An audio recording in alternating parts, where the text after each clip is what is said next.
معنى الأدب. نعم. لما زرت شيخنا الشيخ الألباني نعم. رحمة الله عليه، رحمة الله عليه، وبعدين كان هذا في الصباح، فجلست في حديقة البيت في منضدة، ودخل يجيب الفطور عليه رحمة الله. رحمة الله عليه. فأول ما ألاقي شايل طبق وجاي أجري عشان أشيله منه، يعني نعم. عيب الشيخ يعني. فيقول لي اجلس. قال له يا شيخنا لا يجوز، وهذه سوء أدب مني. يقول لي اجلس. خلاص أجلس. يدخل عشان يجيب الطبق الثاني، برضه أعمل نفس غير متحمل.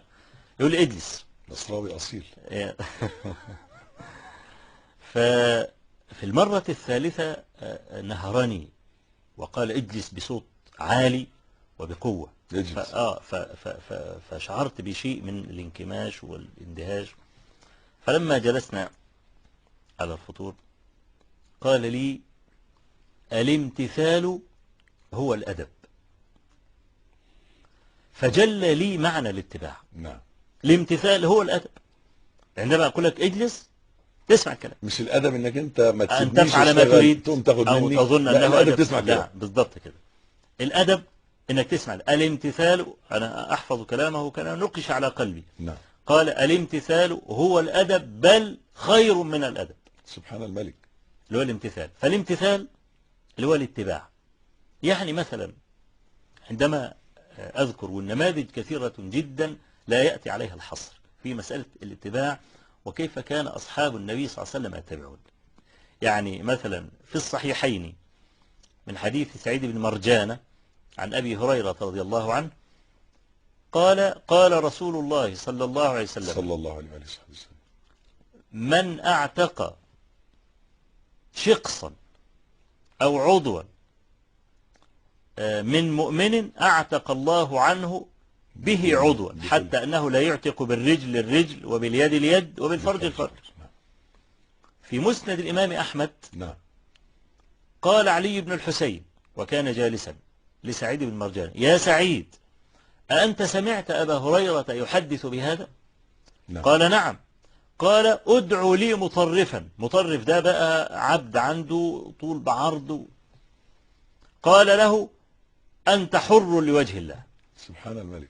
مجرد أن يسمع هذا الحديث مسألة انفعال، يسمع ينفذ طالما أنه. ولذلك قال لسعيد بن مرجان أنت سمعت هذا من أبي هريرة؟ قال نعم سمعته من أبي هريرة.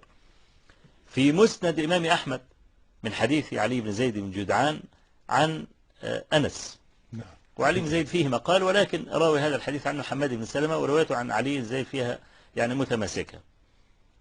قال بلغ أنس بن مالك أن مصعب بن الزبير سيعاقب عريفا للأنصار.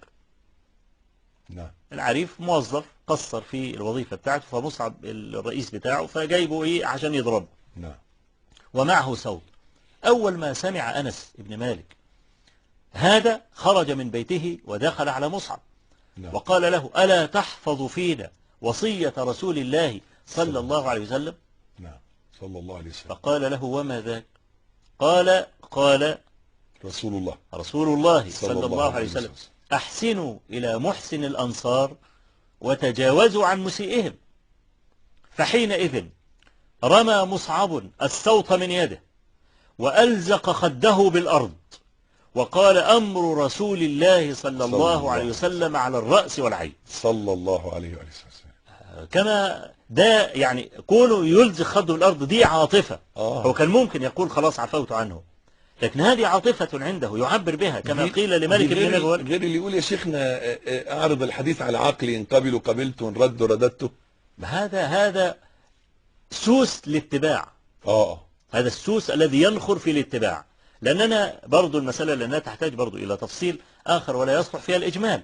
مسألة العرض الحديث على العقل مطلوب برضو، بس ليفهم لا ليعترض، لا ليقول مثلا إن الحديث ده أنا مش فاهمه، خلاص مش فاهمه يبقى الحديث ده مكذوب. إحنا بنقول يا جماعة النصوص الشرعية على ضربين. الضرب الأول يسميه العلماء معقول المعنى. والضرب الثاني يسميه العلماء لا معقول المعنى. معقول المعنى يعني ظهرت لي الحكمة من التشريع.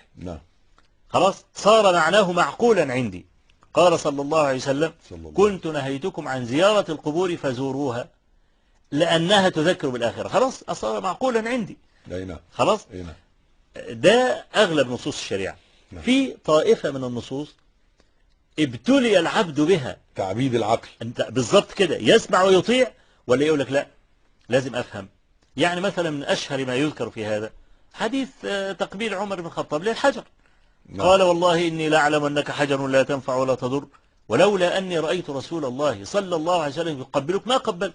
إذا لم يرى علة في تقبيل الحجر. ده الإسلام جاء وهم يعبدون الحجارة، سبحان الله. فكان المتصور ألا يكون هناك حجر معظم حتى يبقى سد الذريعة والكلام ده. فعمر بن الخطاب يقول أنا لا أفهم